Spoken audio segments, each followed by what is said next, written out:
Hey everybody, welcome back to Las Vegas for the GAMA Trade Show 2017. I'm Zee Garcia, you're watching the Dice Tower, and we're here with Ryan with Mayday Games. Hello. How you doing? Good, good. It's good to see you again. You too. And you are going to be showing us Isle of Monsters. Isle of Monsters, Just yes. set up right here. Tell me about it. So we've got it set up here. So we live on this gorgeous island. We don't want to share it with anybody else. Okay. So we raise these monsters to scare away any outsiders from coming and enjoying it. Okay. So as an island group, we have a scare festival every year to see who can raise the best monsters and become island defender. Okay. So that's kind of the theme behind the game. Sounds good. So what we're doing here is we have our player boards in front of us, and we have these monsters on these little islands out here. So on your turn, you have a few choices. You can collect resources. This is the community resource pile. So anyone sitting at the table can collect from the middle. Okay. The ones on these little offshoot pieces here, I can only collect to what's on my left and my right. So would you be sitting right here right, and I'd be sitting correct. right? Okay, gotcha. And then there's more boards to accompany more players. Sure. So on my turn, I can collect a monster off any of these boards, left or right, place them here, or I can collect resources. Okay. So the dynamic comes like this is community. I see the plant life that my monsters need. So do I take it from here, or do I take a monster I really need? You're kind of fighting over this to be able to mature your monsters here with these resources. So it's a little bit like of a resource management game then. And then once you do get those things, you say they mature, then what? So I'd get this, and I would collect this monster and put it face down. These resources go back into the bag.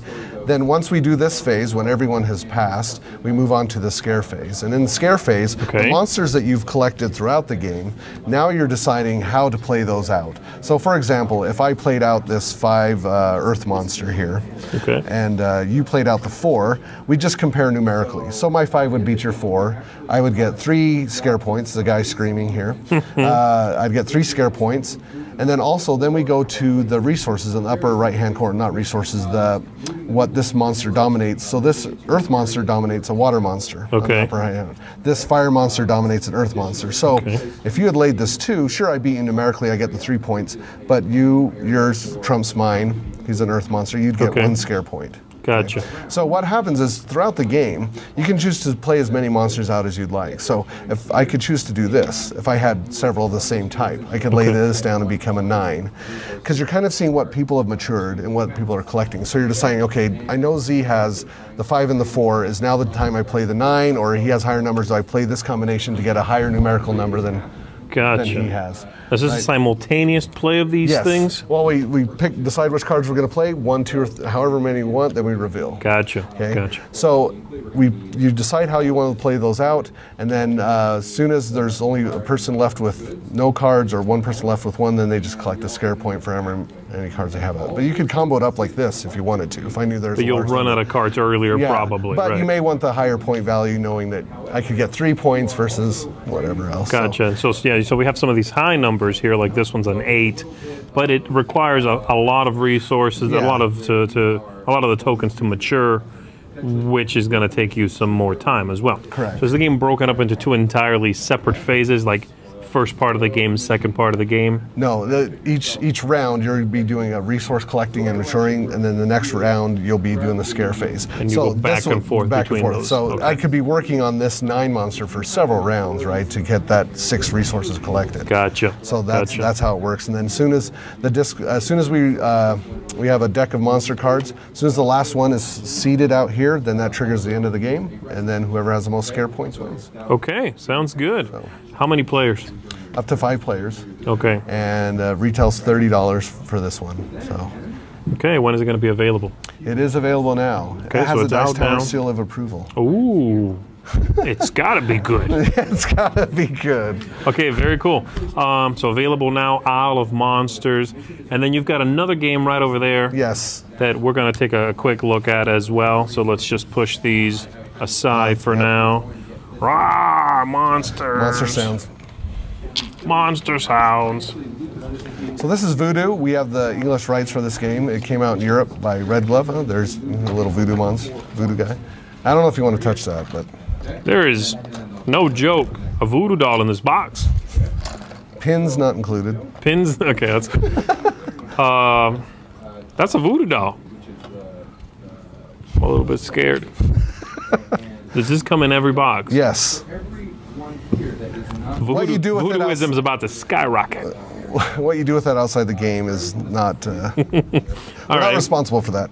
Okay, so in this game we have curse cards, permanent curse cards, and artifact cards. So let's take a look at a curse card here. It can face us. Actually. Face us. Yeah. Oh, sorry. Okay, so this one, you're rolling the dice here, and there's several values. This is how many points you get for putting the curse on somebody else. Okay. If I roll the dice here, I can choose any time to, if I don't like what I see here, I can discard one and re-roll. Okay. As soon as I get what I want, say these 2 bats. Ooh, okay. Here, I could spend those and put this curse on any player on the table that does not have this target card.